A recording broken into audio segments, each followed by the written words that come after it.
All right, it says it's recording. Awesome. Do you know how to mute everyone? I don't know how to mute everyone. Let me see.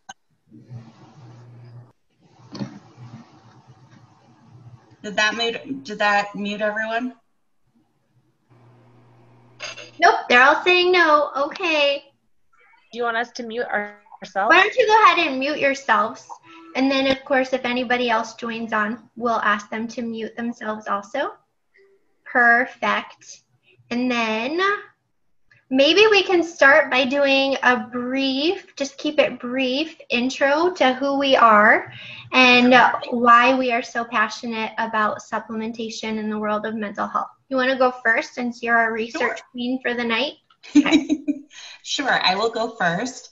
My name is Anissa Diaz-Dixon. I am a licensed clinical professional counselor in the state of Illinois. I live in the Chicagoland suburbs, and I work primarily with kids and teenagers, and I work with an amazing doctor who is very big on testing for underlying causes as well as dealing with medication and different things like that, and have learned a wealth of information from him on how much we can do to look at underlying causes versus just medicating things.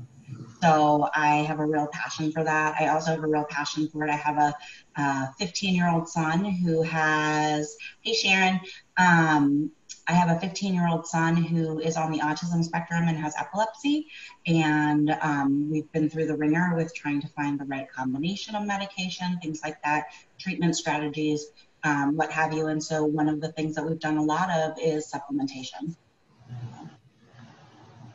Awesome. So my name is Rachel Valentine. I live in little Northwest Iowa. I've been a practicing licensed mental health therapist, since 2013, so you can do the math. Ooh, I'm old. I've been longer than you. I didn't say that. I've been since 2002. See, this is why you're the expert, right? So in my practice, I treat all ages and stages of life. I work a lot with trauma, attachment. I have been working in the land of the brain and its connection to the body for probably the last 5 years, most specifically, and really digging into the role of stress on our whole physical landscape. And, you know, my professional view is one that this mind is always connected to a body, and this body is always connected to a mind.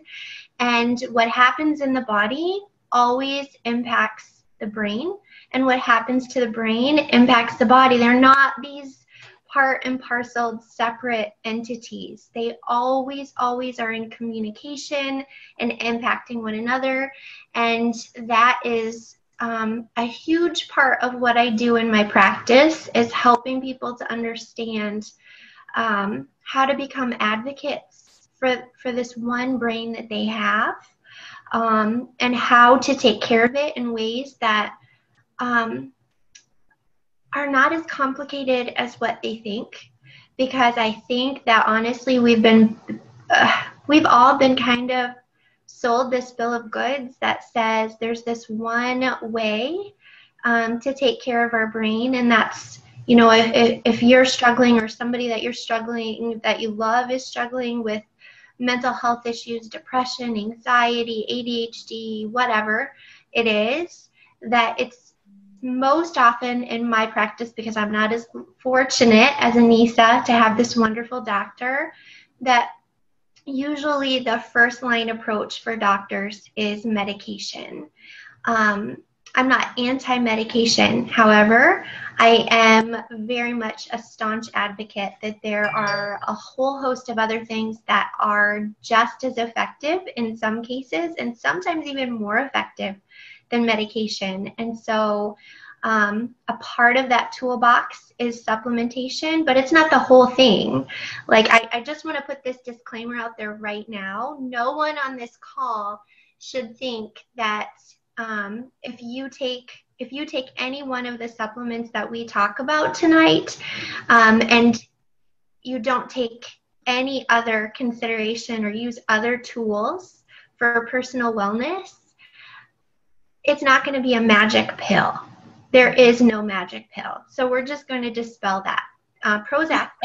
And one of those things I think is really important that Rachel and I have talked about a lot is the fact that this is supplementation. This is something that you're adding to what you're doing. So that may be something that you're adding to your therapy. You may have to stay on medication, and that's okay. I think that's one of the things that we get to is this idea of, oh, I'm just going to take supplements, so I'm not taking those chemicals.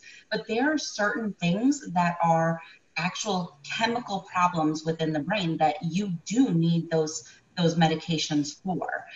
But supplementing with those medications can help them work better, or, you know, can ease some of the other symptoms, because sometimes we have side effects from the medication that we take. And so by being able to supplement things, we're able to, you know, not medicate to medicate a symptom that we're having from medication. Yeah, I think my primary approach in my clinic is, you know, we do whatever we can. Like, we do whatever we can to look at how the body and the brain are communicating with us. We become students versus trying to dampen down symptoms. We actually listen to them. And I try everything in my disposal before medication, honestly. But if we have to do medication, we have to. And then, yes, then we use supplementation to support. So, you know, in my clinic, we do a lot of we work a lot with sensory processing disorder. We are looking at everybody looks at me funny when they come to see me in my office because I'm asking them questions about their sleep. I'm asking them a lot of questions about their stress level, their relationships, their job, school. I ask a lot of questions about even things that the world of supplements have introduced to me, like bowel movements. I ask about bowel movements to my people. If we're adults, I ask about sexual intimacy, all of these things, because they are all a part of the whole person. So that being said, as we talk about supplements tonight, think about it as a tool in the toolbox, one that we are both very passionate about, because it's a pretty darn important tool, is what I would have to say. Yeah, it's a huge tool to add to so many different things, whether some of the ones that we'll talk about, some of the different supplements we'll talk about tonight are good at prevention. Some of them are protective. So, and some of them just are there to enhance when needed. So I think that that's something that's really important. And, you know, if you can, I say the same thing, Rachel, that if you can do the least invasive thing possible, that's always going to be my recommendation. But I always say too, like when we're at the point that we have to look at medication, it's generally because something is completely affecting a sphere of life. So for adults, it's like your home life, your work life, your social life. For kids, it's like their home life, their schooling, and their social life. And so once one of those areas is significantly impacted, I think that's the time that we start looking at other things. But if we can do things before that, or look at underlying causes, because I am very lucky that my doctor, that one of the doctors I work with, his standard labs are all underlying causes for mental health issues, and he will do them before prescribing medication. So I'm very lucky in that, and I know that I have like a diamond. So. Should we dive right in, Anissa? What? Should we dive right in? Yeah, let's do this. We have a lot. I'm looking at the notes here. We have a lot to talk about. So so this is Mental Health Awareness Month. And so obviously as a therapist, this is a huge thing for me. I have a son on spectrum who also has mood issues, and I have and I have a younger son who has anxiety. I've had postpartum depression myself. I have family members with mood disorders and anxiety. So it's a huge part of my life, whether it's at work or at home. And so one of the reasons why we felt, obviously this is Mental Health Awareness Month, we should talk about it. Some of the statistics is like 1 in 25 Americans suffer from a serious mental illness that interferes or limits their ability. That's huge. 1 in 5 Americans suffer from mental health issues in a given year. With kids, it's 21% of youth ages 13 to 17 experiences a severe mental health disorder. 13% of kids 8 to 15 have a severe mental health disorder. It's costing us $193.2 billion in lost earnings a year. That number is staggering. And I can tell you from myself and having to deal with my child that not only are we losing income from times we have to take off, but it's not lost income, but it's not income that we get to see because we're paying a lot for a lot of different services. So we don't see it. Suicide is the 10th leading cause of death. For all people, it's the 3rd leading cause of death for 10 to 14-year-olds, and it's the 2nd leading cause of death for 15 to 24 years. There's a lot of things that impact our mental health. You know, there's genetic factors that we have to look at. Stress is a huge thing, and I know that's a huge thing for Rachel. She's very passionate about it. You know, other chronic medical conditions can impact mood, pain, inflammation, previously having a mental illness, history of abuse, neglect, trauma. There's so many things that can impact it. So, you know, there's also a lot of treatment. You know, there's a lot of treatment that's out there. You know, some of the current treatments we talked about, you know, there's therapy, there's the psychology, the psychopharmacological medication, which are your typical meds. You know, and there's a lot of them, and I have them all listed. Not all meds, but I have the different types of meds listed. Really? So we have like our old school meds, which are MAOIs, which I can explain later if somebody wants to know it. I'm happy to, but you probably don't. The SSRIs are what most people know about. Those are the serotonin reuptake inhibitors. Those are like your Paxil, your Prozac, your Zoloft. There's another classification of medication, the SNRIs, which focus on serotonin and norepinephrine reuptake. And then, so that's like Effexor, Cymbalta, Pristiq, Betsema. And then you have there's some other atypical antidepressants that work on more than one transmitter. Why am I telling you about transmitters? Because we are going to talk about with some of the different supplements what neurotransmitters they're affecting, so why they're beneficial. So the big ones that we look at, the other one on here, like the antipsychotics, the neuroleptics. So neuroleptics are often used for seizure medication. So those block the action of dopamine. They affect neurotransmitters, and they tend to be first and second generation. Second generation meds are the meds after 1990, so probably the ones that you know. If you are taking a medication, more likely than not, you are taking a second generation medication that is designed to be cleaner than that first generation, ideally having less side effects, but is not always true. So in terms of neurotransmitters, because I know this gets really sciencey, but just the ones that you want to remember are your serotonin, which you hear everybody talk about, your makes you feel good. What? Serotonin makes you feel good. Yes, serotonin makes you feel good. Mm-hmm. Your norepinephrine, your dopamine, which is like you're happy, and motivation. Like what? Get up and go. Dopamine is like your get up and go. Yeah, absolutely. It's like it's like your happy center. It's like, let's go, let's do this, I'm happy. So those are the ones that you're really going to want to know about, because the supplements that we're going to talk about are going to have, the information we have the information of what neurotransmitters they affect or they help. So that's part of why we know that they work. So I'm going to bring some, stress. Well, I'm gonna wrap it around. One, here's the thing. Stress for me is literally every person that I see in my clinic, I am thinking to myself, what are they telling me about the level of stress in their life? What are they telling me about what is happening outside of them, in their environment, in their relationships, like I said, in their job, school, etc.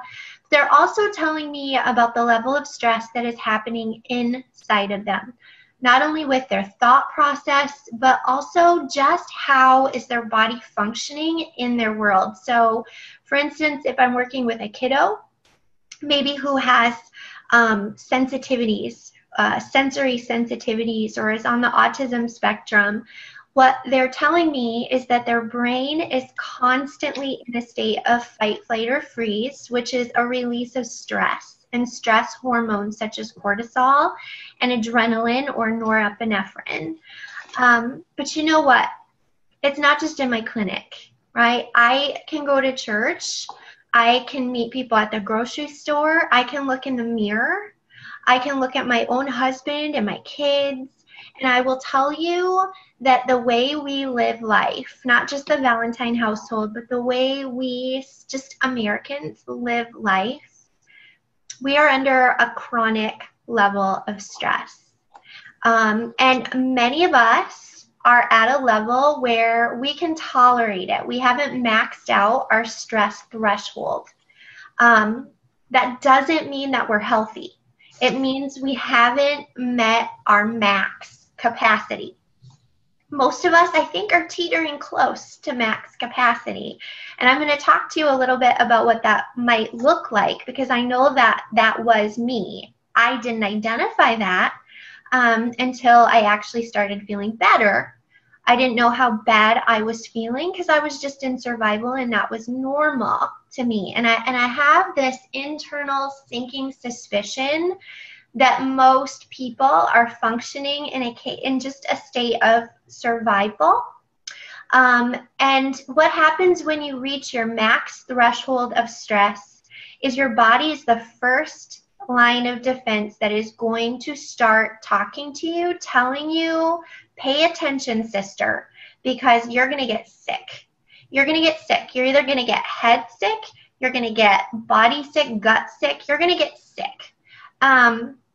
And so, one of the things that I like to do is just take a little inventory, and you don't have to raise your hand, and you don't have to, self-report any of this. I just want you to think about it, all right? So thinking about how do you feel today? And by the way, I'm totally ripping this off. I'm telling you right now, I'm watching a free docuseries. It is so good. So good. So if when we're done, you want to learn more about all of what we're talking about, you want to go into Google and put Broken Brain and sign up with your little email and start getting the free documentaries sent to your email address. I'm promising you it is that good. So I'm totally ripping this off, but that's okay because I'm giving him credit. So Dr. Mark Hyman. So here's the deal. How do you feel? How do you feel today? Like literally, how do you feel? Seriously, right? Does your mood and energy level swing up and down throughout the day, like you're on a roller coaster? Are you depressed? Do you sleep poorly? Or maybe you awake each morning without feeling rested? Do you feel tired but still wired? Do you depend on coffee each morning just to wake up and maybe 1 or 2 glasses of wine each night just to calm down? Do you feel frustrated because maybe you misplace objects or you forget names? Do you suffer from brain fog? Do you find that it's hard to focus on tasks at hand? Do you feel your energy diminishing as days go on? Do you find yourself being a chronically crabby mom or wife or significant other? Are you self-isolating just out of survival because being around people is just too exhausting? And I could go on and on and on, but here's the deal. Guess what, guys? If you answered yes to any one of those things or several of one of those things, you are in the majority. Most Americans feel this way. Most Americans feel this way. And this is why, with what Anissa was saying, that this is an epidemic where over 60 million Americans suffer with mental illness. Issues where their brain is saying, pay attention. I really do believe that when our brain is communicating to us in any one of these ways, it's telling us, pay attention, there's an underlying cause to what is happening. Listen, be an advocate. And so that's really what we're talking about today, is how you can become your best advocate in the world of brain health. It's really, really important because, you guys, our brain is the only one that we've got. Now, we can do a lot of things to heal this beautiful brain that we have. And so when I think of supplementation, I think of healing some of the pronounced distress that we've put on our brain because of our environment, our food choices, what we've ingested, what we put on our skin, just living in a world that is full of stress and toxicity. So I'm going to pull up,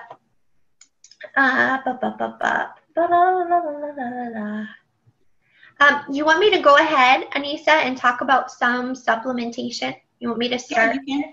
All right. So when I think about caring for this brain, you know, one of the main supplements that pops up over and over and over again in the world of research literature is going to be omega-3 fatty acids. And I want you to understand that your brain is mostly fat. That is what it is mostly made out of. And it's kind of a little pig. It needs to have a lot of fat to keep it going, to keep it healthy, to keep it being this beautiful, well-oiled machine that is in charge of every other single process of our body and our functioning. So omega-3s are literally known via research to be very helpful in helping with depression and ADHD, bipolar disorder, autism spectrum disorder.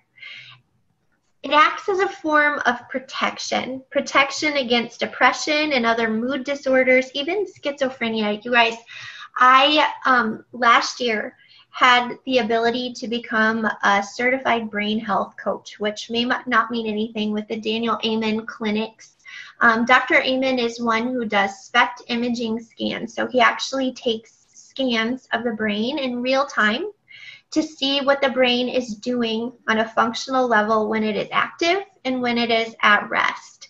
And it is mind-blowing in the curriculum of study that I did, how often he is actually prescribing high doses of omega fatty acids. And the turnaround time that he can see direct brain change, we're talking 24 to 48 hours with taking, again, neither one of us are doctors. We're not going to tell you, go take this amount of anything. So anything that I say, you would want to talk with your own physician, your own pharmacist. That being said, this caveat, it is way not outside of the norm for Dr. Amen and his psychiatrist to say 1,000 milligrams or units of omega fatty acids. So we're talking more than just a couple of pills to help do some reversal for some major brain ailments. We know that it improves mood, We know that it lowers inflammation. Inflammation is the way that the body tells you and us, and can be taken just by a simple blood test to see what inflammatory markers are. I think at least in my neck of the woods, it's one of the least underutilized assessments that is done.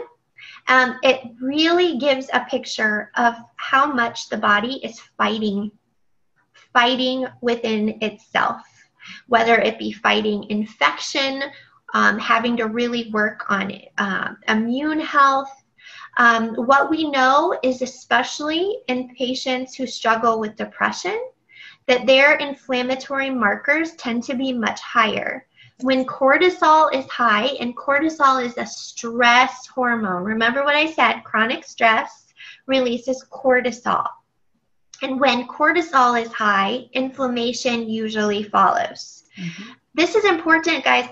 I was doing a little research online just yesterday with the world of antidepressants. Some specialists are actually finding that when inflammation is really high, antidepressants aren't effective. Let me repeat that.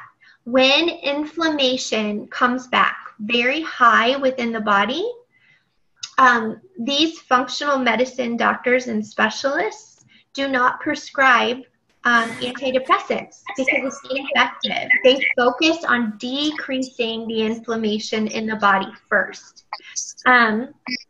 So other things is it's definitely utilized for hyperactivity, ADHD. It's like this calming balm for the brain. Calming and soothing. I can tell you it can increase brain function, and beyond that, it also can aid in relaxation and can be very helpful for people who struggle with insomnia and sleep difficulties. So this is a really big deal. And of course, Anissa and I, we both worked with a company that, we're just going to say it loud and proud. We work with a supplementation company. It's not one that I can talk with my clients directly in my clinic. I wish I could. Me too. I really do, because honestly, it's got its focus on pure, clean ingredients that are of the purest and highest quality ingredients. And so in the line, we work with Plexus. Plexus works with their omega, which is called Mega X. Mega X is wonderful because it comes from the ahi flower, AHI, ahi flower versus fish oil. It's still high in what we need, DHA, EPA, but it doesn't have a fishy, burpy aftertaste. I know that my kids take it, and we don't have to argue with them to take it. I can also tell you, because it's not coming from a fish-based source, it's not going to be full of lead, mercury, and other toxins, which wreak havoc. Body toxicity equals brain toxicity, which causes and results in a whole host of psychiatric troubles as well. So we want to pay attention to what toxic load we're putting in our body. So taking a supplement that is pure, no fishy taste, really, really important. All right. Vegetarian. And the other thing that's really, really great about it is if you've ever taken an omega-3 supplement, it is a horse pill. It is huge. And Mega X is actually like a little itty bitty tiny capsule, which is nice because my kids take it as well. My son, who is on the autism spectrum, was prescribed omega-3 by his psychiatrist and wouldn't take it because he hated the fishy taste, he hated the fish foods, and would not take it. And this kid is on a lot of other medication that have pills that are like horse pills because he also has epilepsy. So this for him, it wasn't about the size of the pill, it was about what it tasted like. And when we gave him this, there's no complaints, there's no nothing. He just takes it. Both of my kids take it and they're like, okay, fine, whatever. So. Do you mind, Anissa, if I talk really quickly about one other thing since I was talking about hormones, and then we'll go on to fully, okay. So we're talking about a little bit of personal stories. I will tell you, my son I love him so much. He's a wonderful, vivacious, type A, eldest child. But I tell you, when he was in kindergarten, he's now 11 years old. When he was in kindergarten, in the first, I would say, 3 years of his school life, he was just a puzzle to me. Because I would notice that we would have these pretty dramatic mood swings and changes, where he would become really, really agitated, angry, above and beyond a typical tantrum. So much so that as a mental health professional, I was very concerned that my 5-year-old was struggling, my 6-year-old was struggling with depression, anxiety, and again, you know this about me, I did not want to go just the medication approach. And so I just, would struggle with what to do at school. We were getting notes at home. I was seeing these behaviors. And I started to do some research when I was researching the world of, again, cortisol, that stress hormone I was telling you about. And I started to research how cortisol affects other hormones in the body. So I'm going to do this real quick analogy that our hormones in our body, they're like a beautiful family. Well, you know as well as I do that sometimes families work in harmony and sometimes not so much. Not so much, right? Well, it's the same thing with our family of hormones. We have our main master hormone, which is insulin. So I know that a lot of people, when they think of insulin, they think of blood sugar, they think of diabetes.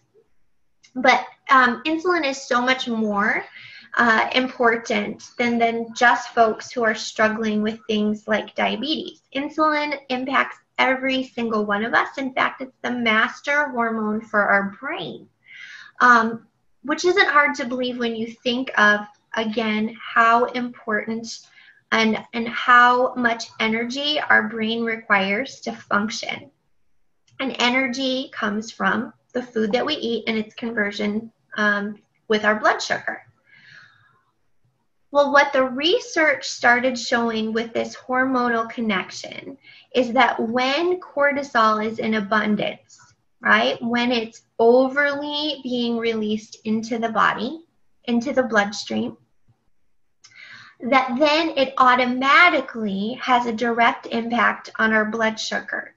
And for many people, especially people struggling with anxiety, they tend to have blood sugar abnormalities, where their blood sugar tends to spike and dip pretty dramatically and can be linked to things like hypoglycemia.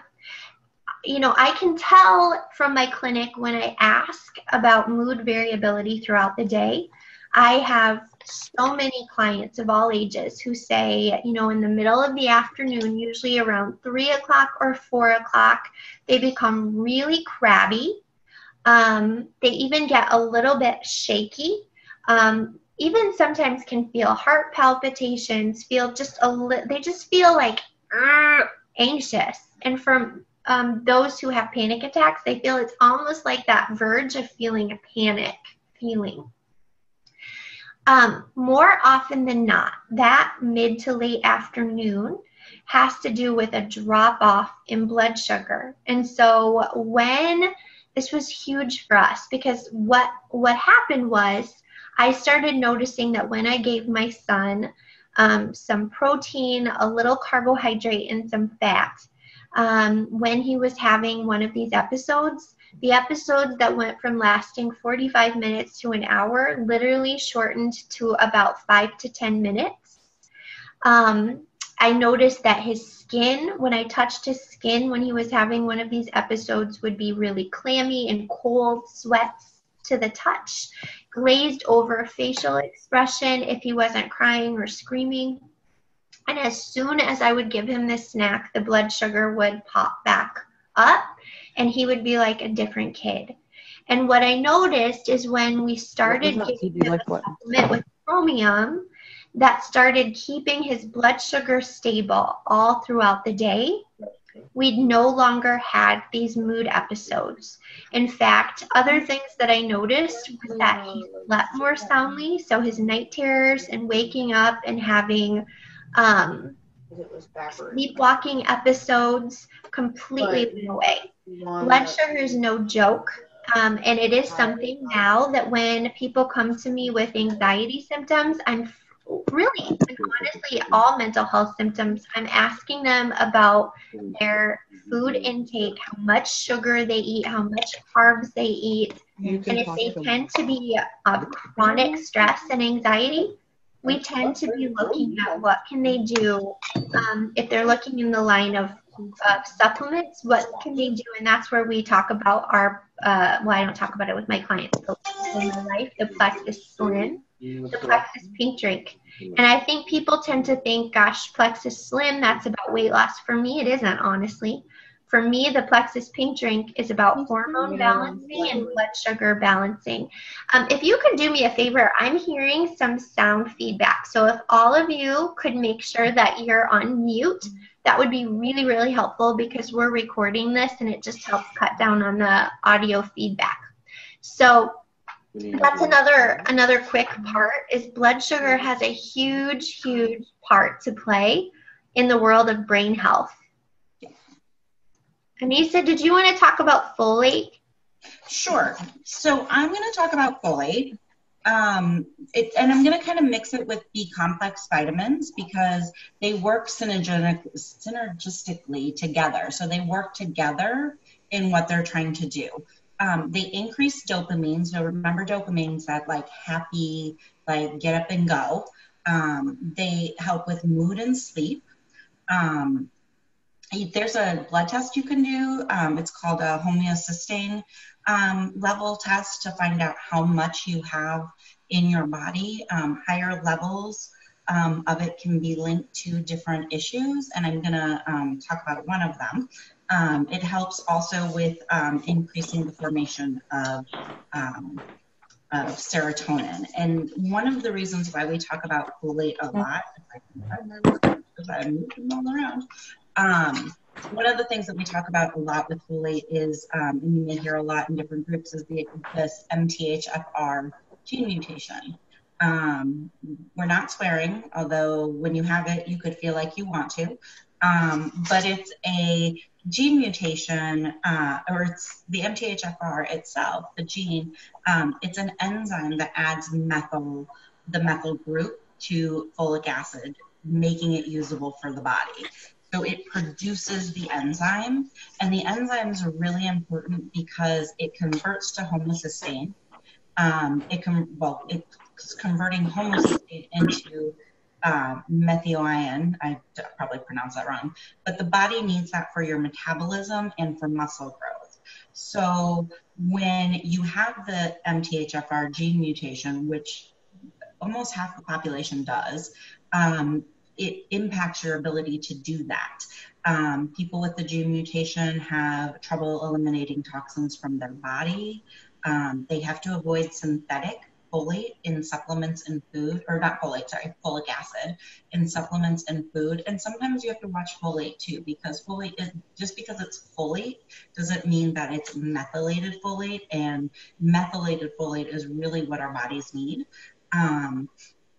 What happens when you have the gene mutation is you're not able to convert folic acid or folate into a usable form. So it, like I said, it causes that higher homocysteine level, and that higher level can be associated to things like heart disease, birth defects, difficult pregnancies, mood, autoimmune disorders. It can potentially impair your ability to detoxify. So you'll hear a lot of people talking about the MTHFR, and in that they talk a lot about methylated folate. It can also contribute to fatigue, brain fog, anxiety, sleep issues, inability to deal with alcohol, anything related to toxins in the body, something that would be toxic to your body. What you need is an activated folate. So an activated folate, the one that you see the most of, and that's really kind of the best for you, is 5-MTHF, which allows the methylation process to occur, which methylation is needed because it is it helps to create the cells. It's required for creation of cells. So if you don't have the ability to do that, it impacts your ability to process neurotransmitters, like we said before, the serotonin, the epinephrine, the norepinephrine, the dopamine. So it impacts those.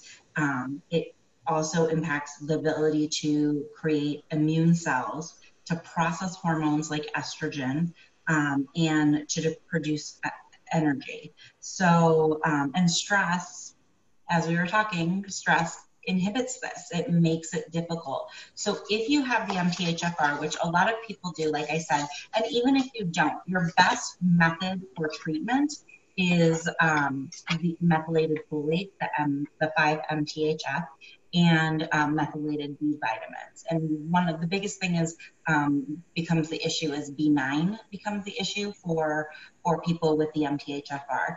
I'm pretty passionate about learning about this because I have it, my son has it. We have, unfortunately, both of us have the more difficult copy of it. There's a couple different copies of it. The two most prevalent, there's two that are far more prevalent in people. We have the more difficult one. Yay, go us. Because that's how we roll in our family. If it's difficult, we got it. But what is nice about this is something that the psychiatrist I work with does, is it's a standard lab. You can go and ask your doctor to run a blood test for the MTHFR. They probably aren't going to know what you're talking about. You can explain it to them, because even my regular doctor had no clue what I was talking about, and was completely willing to run the test because I asked her for it. But she was like, I don't even know what you're talking about. Let me see how I can find whatever this is. So, but it is a standard blood test. It's a real easy draw, and it's a pretty standard thing. So, but like I said, the doctor I work with, that's part of his standard. Thyroid levels are also part of his standard, along with a CBC and a metabolic profile. So these are things that you can find out.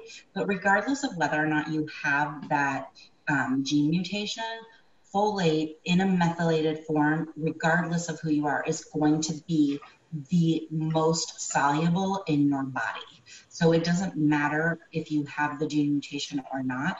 I actually have a friend right now who is pregnant, who, instead of taking the prenatal vitamins that her doctor recommended, is taking a methylated folate and a methylated B vitamin and she doesn't have they don't know. She never got tested. She doesn't know if she has the MTHFR, but she is going to use the most soluble form for her body because she's growing another body. So she wants to, make sure that she's using what's best for her. And one of the things that I find so interesting, and the doctor that I work with, one of the reasons why he got really into MTHFR is because his daughter had several miscarriages, and it can impact pregnancy. It can impact the type of pregnancy you have. Both of my pregnancies were miserable. I don't even know what did I have? I had high blood pressure. Preeclampsia. Mm-hmm. Yes, thank you. MTHFR is, well, I only know that because I had it too, but MTHFR is linked to preeclampsia. It is, indeed. Mm-hmm. It is. Both of my kids were preemies, but my oldest was the earliest. He was 6 weeks early because I had preeclampsia. My second one, I was they were on me the whole time looking for preeclampsia, but I had thyroid issues with him. In both cases, my pregnancies were miserable. And I am just not a good pregnant person. I'm miserable.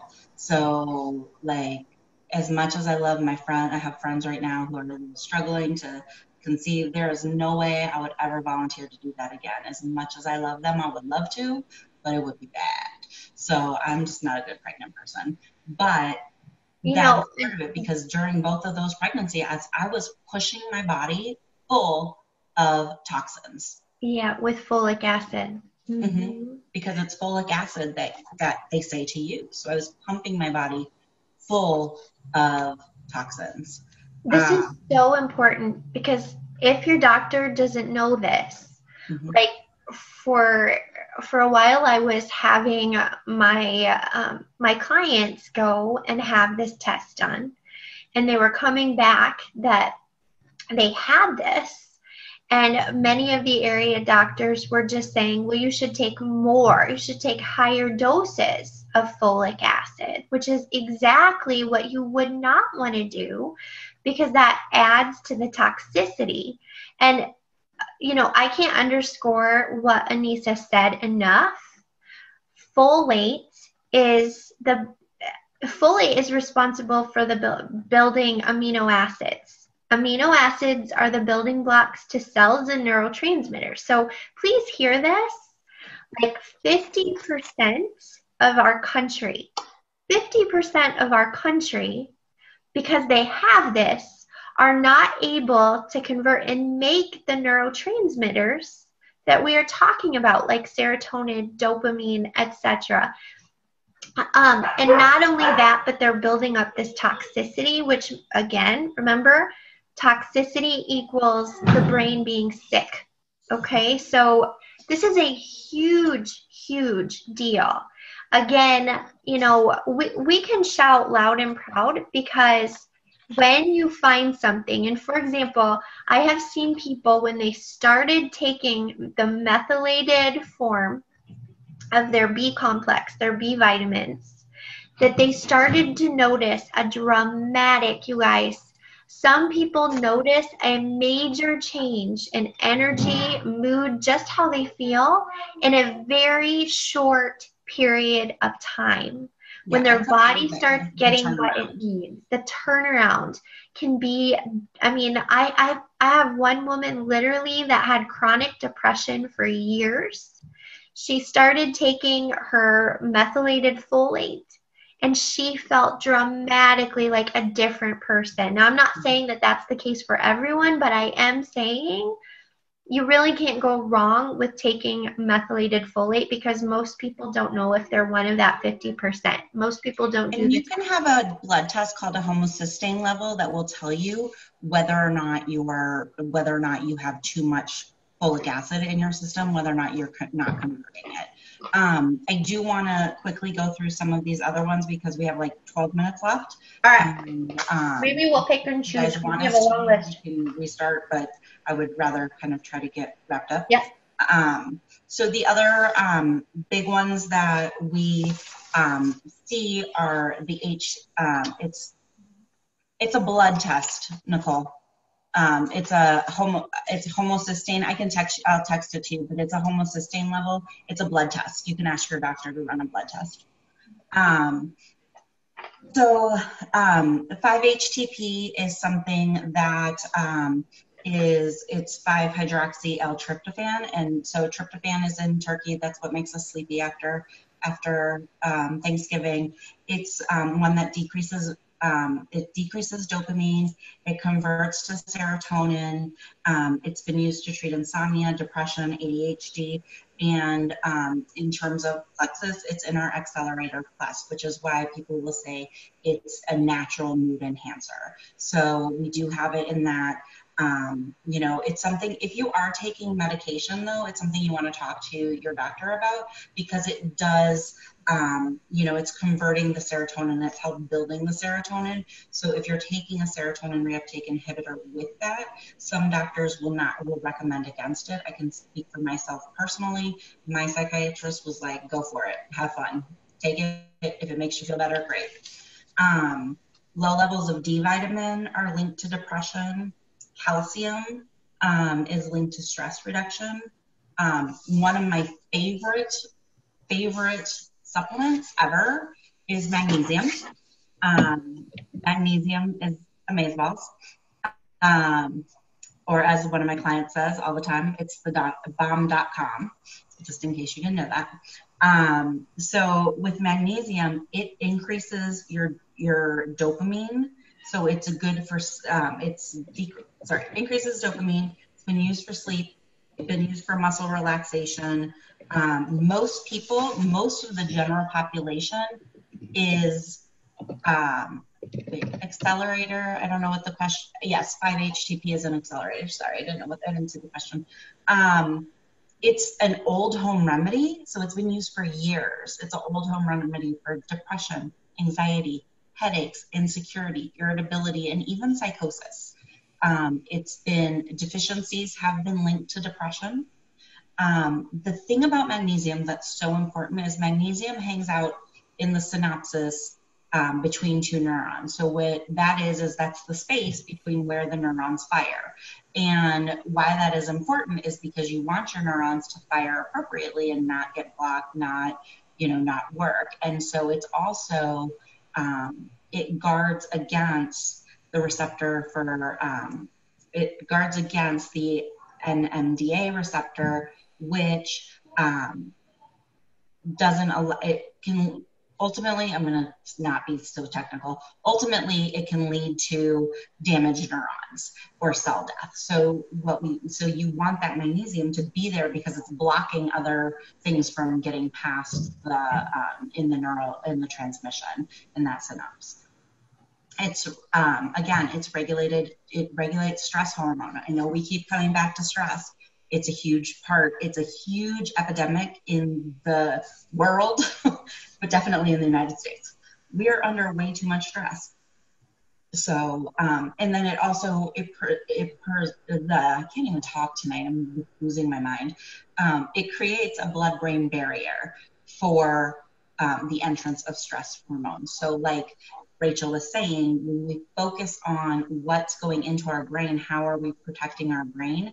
Having that magnesium is protecting, it's creating a protective layer to prevent stress hormones from penetrating the brain. So it's a huge thing. The other thing with that is I was a migraine sufferer.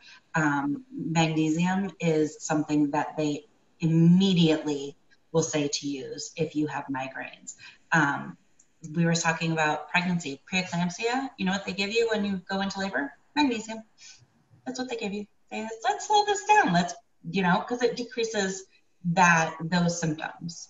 Well, it's so funny because old school, when people would go to the ER and they would be having a whole host of you name it symptoms, one of the first line approaches of ER doctors and nurses would be magnesium. Mm-hmm. Because they knew that it would calm down mm-hmm. All of the brain, the heart, everything, so that it's a first line approach. Right. There's people that do wonderfully with magnesium supplements if they're on the verge of a panic attack or they suffer with panic disorder.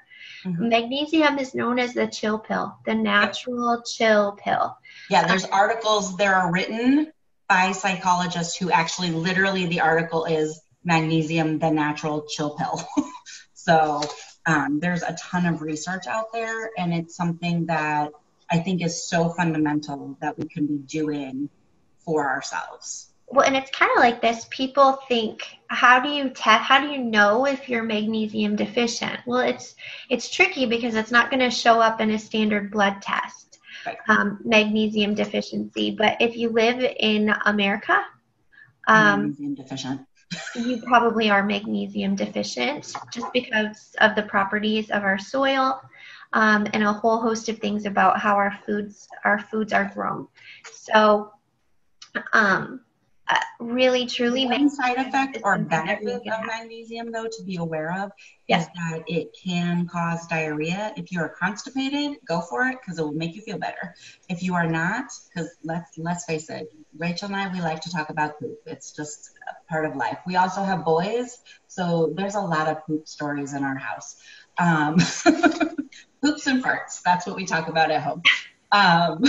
But think about it this way too. Like, I noticed that when people are magnesium deficient and they start getting magnesium, their stomachs might feel queasy, even a little crampy. They might have loose bowels. They might for a few days, mm-hmm. which, if that's recurrent when you're on magnesium, then you should definitely look at lowering the dosage. But For some people, it's just their body's getting used to having this mineral that they're deficient in, and their body's saying, I don't know what to do with this. So and a lot of times people will be like, I don't like these side effects, so I don't want to take this anymore. I don't like feeling bloated. I don't like feeling gassy. I don't like my stomach hurting.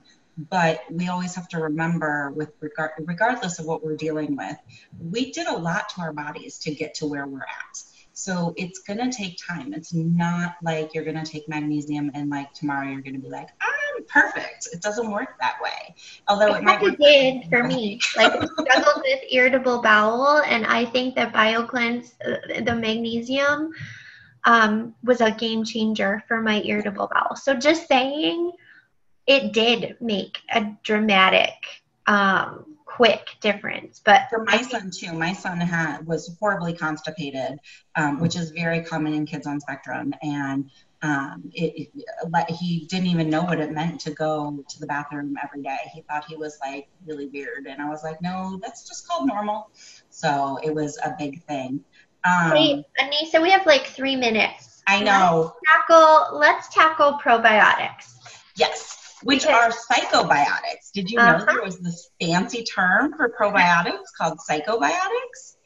So these are probiotics that have been specifically researched, and we know that they help with mood and anxiety.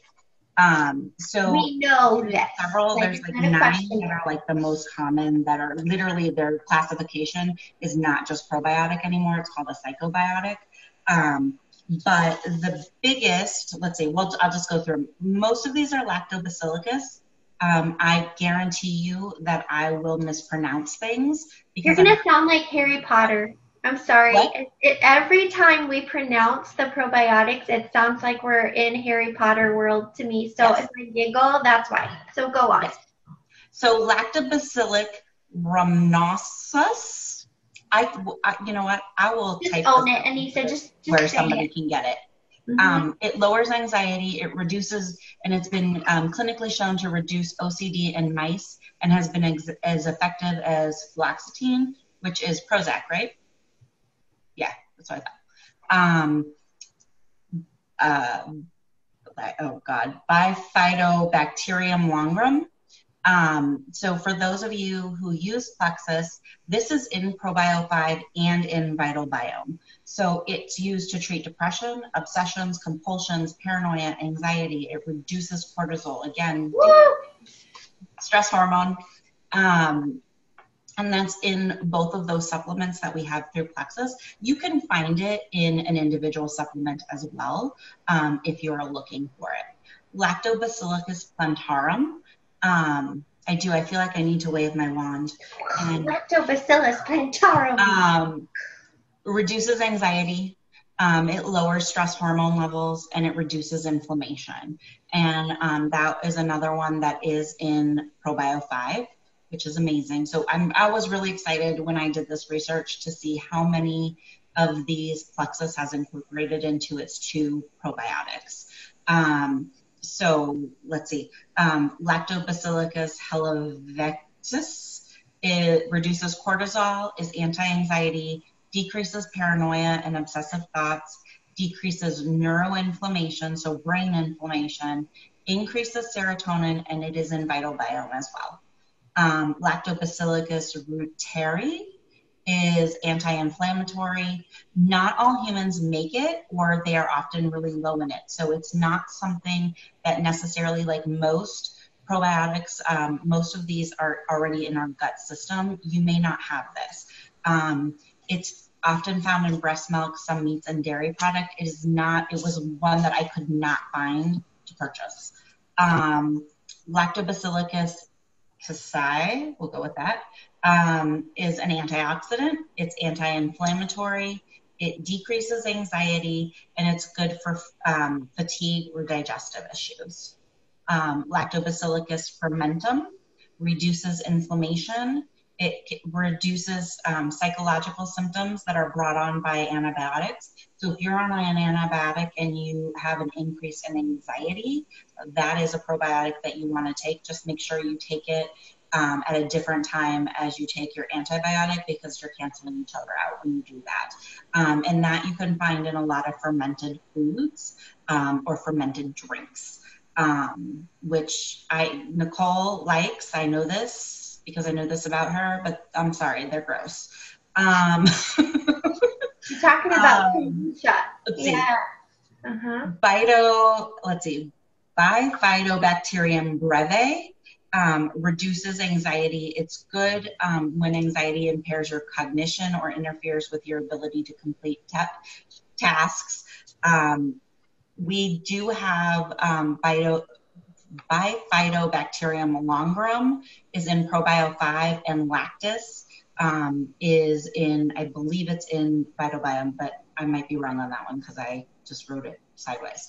And then there's a prebiotic that is called you know what, it's called GOS. We're going to go with that. It's kind of like our Plexus Slim has XOS because we can't pronounce the big long word. This is called GOS. I'm not even trying. It's a prebiotic, and it decreases the secretion of cortisol. Ultimately, yes, these are like the psychobiotics, but they're probiotics in general. Changing that gut balance has been proven to improve mood, because 90% of our serotonin is in our gut. And one of the things, Rachel, you're talking about irritable bowel. If you have too much serotonin in your gut, so you might think, oh, I want all this serotonin because that's what you're trying to do to your brain. If you have too much serotonin in your gut, you're likely to have digestive issues like irritable bowel, leaky gut. So you want to be able to balance those microbes so that you have that balance. And, you know, I think both of us could probably talk for hours on gut health and why it's important, but I think focusing on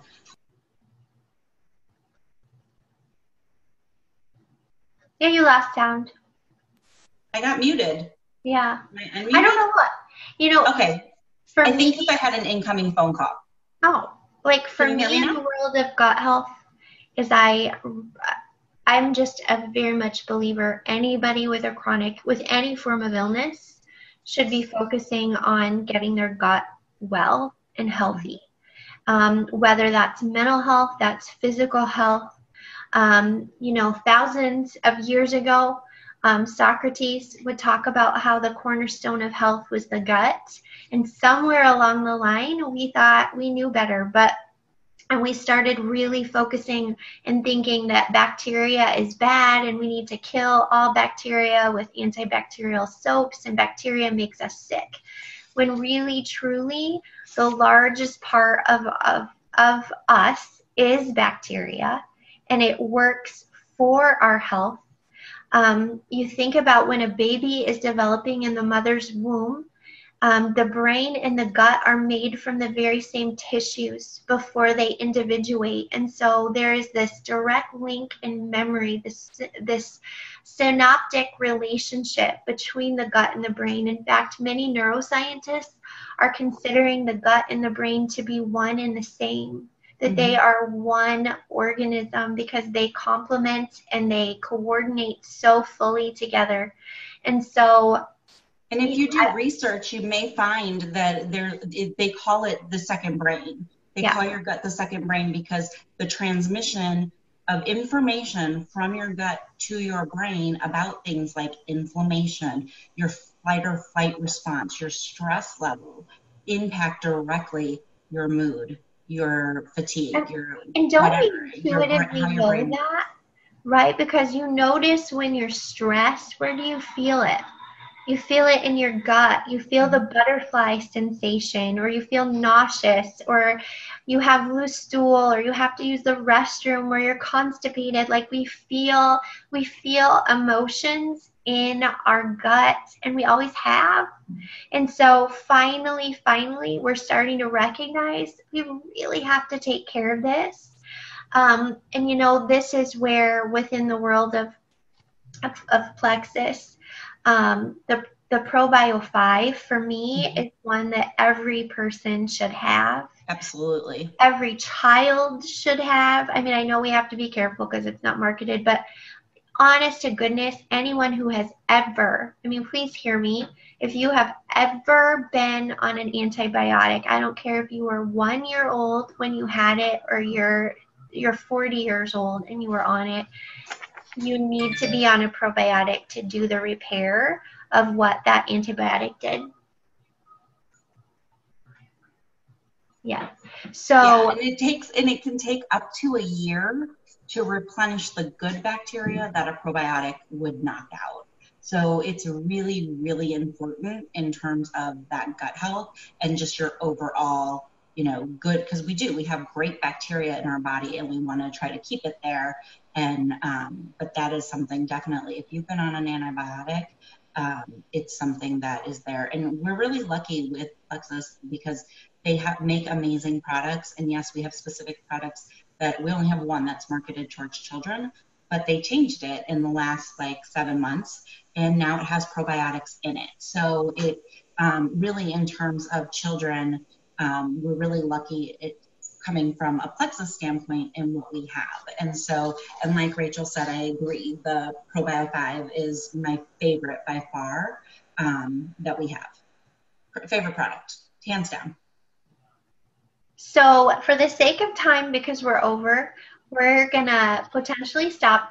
If you have questions, go ahead and put them in the group chat and we will answer them, but we may stop recording, I would say. I just want to say one more supplement really quick because I don't think it gets talked about enough in general is selenium. Selenium is a mineral and it is so important for the body in terms of depression, anxiety. It elevates mood, it decreases anxiety. It's used, if you take it while pregnant, it's really good at preventing postpartum depression. And it's also improving depression in the elderly.